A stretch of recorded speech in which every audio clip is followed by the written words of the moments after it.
guys, welcome back to my channel Benzel Biology. In today's video we are going to see about post translational translocation, that is the part 2 lecture 2 of protein targeting. ये protein targeting का lecture 2 है. मैंने जो lecture 1 है वो already upload कर दिया है. I would request you guys to watch that lecture first and then come to this lecture so that concepts regarding this are crystal clear to you. और आप ये वाला जो पूरा कॉन्सेप्ट है वो बहुत अच्छे से समझ पाएंगे, क्योंकि बहुत सारी चीज़ें मैंने पहले बहुत अच्छे से एक्सप्लेन कर दी है.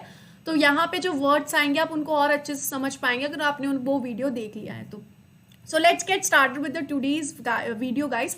अगर हम यहाँ पे देखें पोस्ट ट्रांसलेशनल टारगेटिंग मतलब क्या है कि जो राइबोसोम प्रेजेंट है साइटोप्लाज्म में, जो राइबोसोम प्रेजेंट है उसने क्या किया है, उसने एक प्रोटीन को कोड कर दिया है और ये प्रोटीन जो है पूरी तरीके से बन चुका है, इसका पूरी तरीके से ट्रांसलेशन हो चुका है. यहाँ पे फ्रीली जो साइटोप्लाज्म में राइबोसोम प्रेजेंट है. वहीं कोड ट्रांसलेशन में क्या हो रहा था कि ट्रांसलेशन भी चल रहा था और उसके साथ ट्रांसलोकेशन भी चल रहा था, लेकिन यहाँ पे पूरी तरीके से प्रोटीन बन चुका है और अब इस प्रोटीन का हमें ट्रांसलोकेशन करना है. वहाँ पे हमें एसआरपी प्रोटीन हेल्प कर रहा था, यहाँ पर हमें किसी और चीज़ की हेल्प लेनी पड़ेगी ताकि वो जो मेम्ब्रेन पे ट्रांस मेम्ब्रेन प्रोटीन प्रेजेंट होता है उसको ओपन अप कर सकें हम और इस प्रोटीन का ट्रांसपोर्ट हम कहीं पे भी किसी भी ऑर्गेनेल में कर सकें. तो सबसे पहले अगर हम बैक्टीरिया के केस में देखें, if we talk about bacteria में कोई ऑर्गेनेल तो प्रेजेंट होती नहीं है, लेकिन उसको प्रोटीन्स को अगर सेल के बाहर भेजना है तो वो किस हिसाब से भेजेगा. तो वंस अगेन अगर हम यहाँ पे कंसीडर करें प्लाज्मा मेम्ब्रेन की, और ये प्लाज्मा मेम्ब्रेन किसकी है, ये प्लाज्मा मेम्ब्रेन बैक्टीरिया की है. अगर यहाँ पे हम इसकी प्लाज्मा मेम्ब्रेन पे देखें, इसके अंदर की तरफ प्रेजेंट है एक प्रोटीन जिसका हमें ट्रांसपोर्ट करना है. यहाँ पर एक ट्रांस मेम्ब्रेन प्रोटीन प्रेजेंट है जो कि पोर बनाएगा जिससे इस प्रोटीन का ट्रांसपोर्ट होगा, लेकिन फिलहाल ये जो प्रोटीन है ये क्लोज्ड है. इस प्रोटीन मॉलिक्यूल को हमें खोलना पड़ेगा, ओपन अप करना पड़ेगा ताकि इसमें पोर बन जाए और इस प्रोटीन का ट्रांसपोर्ट हो जाए. ये करने के लिए हमें हेल्प लेनी पड़ती है एक सेक ए नाम के प्रोटीन की. यहाँ पर ये जो प्रोटीन है ट्रांस मेम्ब्रेन प्रोटीन, इसका नाम होता है सेक वाई. ये जो प्रोटीन है ये एक एटीपीएस प्रोटीन है जो कि एटीपी को एडीपी में ब्रेक कर सकता है, जिसकी वजह से इसको एनर्जी मिलेगी.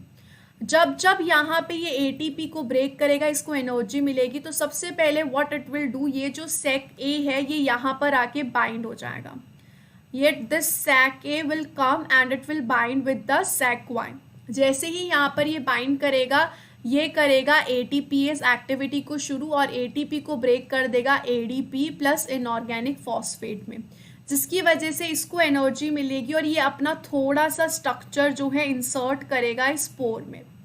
जैसे ही अपना थोड़ा सा स्ट्रक्चर पोर करेगा, इस पोर में जब इंसर्ट करेगा उसकी वजह से थोड़ा सा जो प्रोटीन है वो इंसर्ट होगा अंदर. इसी तरीके से ये जो सेक के है ये बार बार एटीपी का ब्रेक डाउन करेगा और इस हिसाब से थोड़ा शॉर्ट जो अमाइनो एसिड्स हैं, मतलब कुछ जो अमाइनो एसिड हैं, ये शॉर्ट पोर्शन ऑफ प्रोटीन जो है वो एंटर करता रहेगा in the extra cellular fluid. अगर हम आगे देखें कि पोस्ट ट्रांसलेशनल प्रोटीन्स का ट्रांसपोर्ट ईआर में कैसा होता है, यूकैरियोटिक ईआर में इसका ट्रांसपोर्ट कैसे होता है. यहाँ पर जब हम इसका ट्रांसलोकेशन यूकैरियोटिक ईआर में करेंगे तो साइटोप्लाज्म में पूरी तरीके से ये जो प्रोटीन है बन चुका होगा. अगर हम यहाँ पे देखें साइटोप्लाज्म के अंदर ये जो प्रोटीन है पूरी तरीके से बन चुका है. अब इस प्रोटीन का हमें ट्रांसपोर्ट करना है, तो यहाँ पर चांसेस हो सकता है कि यहाँ पर ये प्रोटीन फोल्डिंग कर ले, पर हमें यहाँ पे फोल्डिंग करवानी नहीं है इस प्रोटीन की, क्योंकि हमें इसको ईआर में ट्रांसपोर्ट करना है. तो फोल्डिंग को प्रिवेंट करने के लिए हमें क्या करना पड़ेगा, हमें यहाँ पर कुछ और प्रोटीन्स इस पर अटैच करने पड़ेंगे सो दैट इसकी प्रोटीन की फोल्डिंग ना हो. तो यहाँ पर कुछ प्रोटीन्स आके बाइंड कर लेते हैं जिनका नाम होता है चैपरॉन प्रोटीन्स. चैपरॉन प्रोटीन्स यहाँ पे आके बाइंड करते हैं सो दैट फोल्डिंग ना हो पाए, प्रिवेंट कर सकेंगे फोल्डिंग. उसके बाद अब इनका ट्रांसपोर्ट होगा ईआर के अंदर. तो यहाँ पर if we I draw ER, यहाँ पे अगर मैं एक ईआर ड्रॉ करूँ तो ER में वंस अगेन प्रेजेंट होता है ट्रांसलोकोन जिसका नाम होता है SEC61। SEC61 कॉम्प्लेक्स यहाँ पे प्रेजेंट है, इससे हमें इसको ट्रांसलोकेट करवाना है।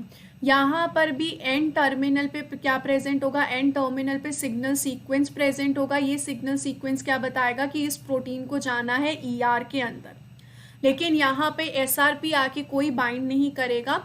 यहाँ पर ये वाला जो सिग्नल सीक्वेंस है आके इस ट्रांसलोकोन के साथ इंटरैक्ट करेगा। जैसे ही ये ट्रांसलोकोन के साथ इंटरैक्ट करेगा, ये जो ट्रांसलोकोन है ये ओपन अप हो जाएगा, ट्रांसलोकोन ओपन हो जाएगा। इसके बाद ये वाला जो प्रोटीन है ये एंटर होने लगेगा इस ER के ल्यूमेन में। यहाँ पर ER के ल्यूमेन में एक एंजाइम प्रेजेंट होगा, उस एंजाइम का नाम होता है सिग्नल पेप्टाइडेज। ये सिग्नल पेप्टाइडेज आएगा और यहाँ पर ये जो सिग्नल सीक्वेंस है, ये जो SS सीक्वेंस है, इसको आके कर देगा कट। इसको यहाँ पर आके कर दिया है कट। अब हमें इस प्रोटीन्स को अंदर पुल करना पड़ेगा, ER के ल्यूमेन में हमें इसे पुल करना पड़ेगा। तो इसके लिए यहाँ पर पुलिंग करने के लिए एक प्रोटीन आता है जिसका नाम होता है BIP प्रोटीन।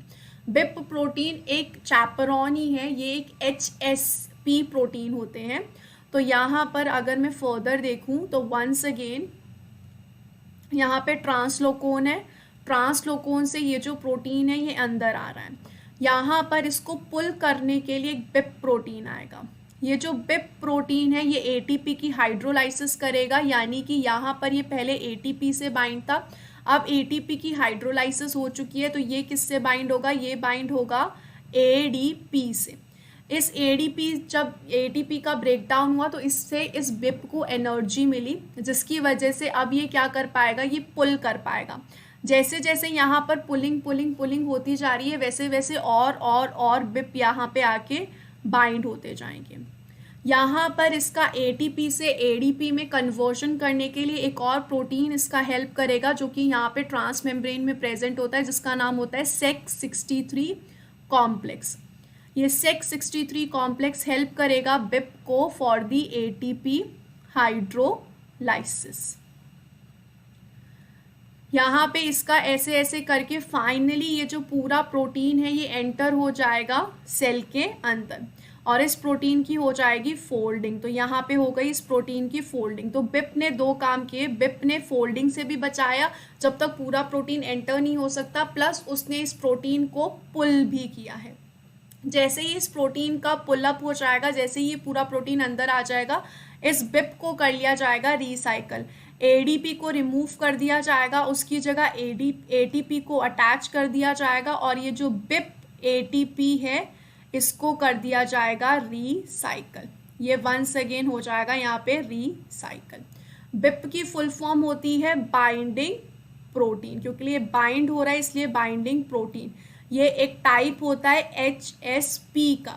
HSP मतलब हीट शॉक प्रोटीन, जो कि प्रिवेंट करेंगे मिसफोल्डिंग से, प्लस इसको पुल भी करेंगे। यहाँ पे ये जो चैपरॉन भी है ये भी एक टाइप होता है HSP का। तो इस तरीके से ट्रांसलोकेशन हो जाती है पोस्ट ट्रांसलोकेशन ER के अंदर। आई होप आपको ये सेकेंड लेक्चर इस सीरीज का बहुत अच्छे से क्लियर हो गया होगा। Thank you so much guys for watching the video. Don't forget to subscribe my channel and share this video with all your friends. Thank you so much guys, bye bye.